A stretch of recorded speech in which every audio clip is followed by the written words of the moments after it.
Anthony, we're here in Banff, beautiful area, FQXI conference. This is your fifth, my fourth. Yep. Physics of the observer, physics of what happens. Why is the physics of what happens, which seems very pedestrian, a relevant subject for FQXI? Yeah, it's a great question because, the Foundational Questions Institute was sort of made to think of these big cosmic questions, what is the nature of time and parallel universes and sort of what happens? Well, snap my fingers, something happens. What's the big deal? But part of our sort of mission is also to look into those really, like, kind of lift up the rug and look underneath, open the closet and see what skeletons are in there of the everyday things that when you really look into them are not so simple to understand. So something happening, we have this very clear sense of it. I snap, it happened, I can't unsnap, I can't undo that. If I crack an egg, I can't uncrack it. So there are all these attributes that events have. They happen, they don't unhappen. They happen at a certain time and place. They're things generally that may or may not be observed, but we think that when something happens, there's this sort of fact, either it happened or it didn't, yes or no. And so those are things that we experience and we're used to that. But then when we look at fundamental physics, we might look at just protons and electrons flying through the universe, or we might look at quantum mechanics and there's a wave function that's evolving. And wherever you look with protons and electrons flying or wave function evolving, nothing happens. The probability of where things could happen. Right. The wave function is this quantum mechanical entity that tells you what's the probability for where, say, a proton is or an electron is. So we don't know for sure, we just have these probabilities. But whether we think of the probabilities of where electrons are, or even assume that there are definite electrons, like Newton would have if he knew what electrons were, nothing happens.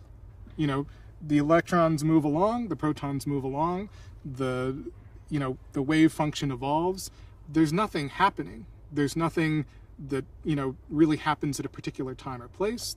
If you run the camera backwards, it looks just the same. It looks like a wave function evolving. It looks like protons flying around.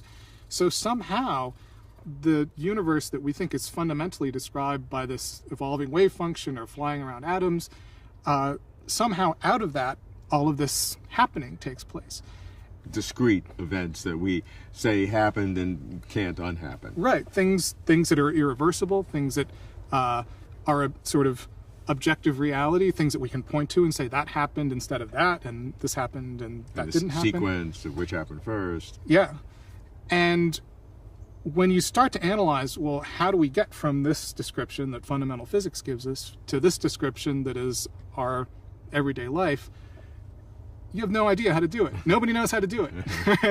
So that's sort of what we're here to figure out. And if you think about it, events are the character of the universe itself. So this is the most fundamental question. Everything is made of events when you think about it. Right. When you talk about your life, it's sort of a sequence of events that you experience. Universe, there could be even multiple universes. Yep. It's a sequence of events. The creations of universes, stars forming, planets forming, life arising on Earth, these are all events. It's like the fabric of reality that we experience, and yet it's nowhere in fundamental physics. And how you get from the probabilities collectively of all the elements to the actual events. Right.